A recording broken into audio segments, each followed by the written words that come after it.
কোনোভাবেই ঘুমায় শান্তি পাইতেছে না।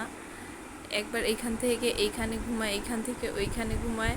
তারপর দেখেন পুরো বালিশটাকে একদম কবজায় করে নিছে, পুরো বালিশটার উপরে গিয়ে সে শুয়ে আছে। এ দেখেন, তাও তার শান্তি পায় না। দেখেন ঠিক মানুষের মতো শুয়ে আছে, মানে তার পুরো একটা বালিশ লেগে গেছে। দেখছেন, সে একটা বালিশ এরকম করে শুয়ে আছে।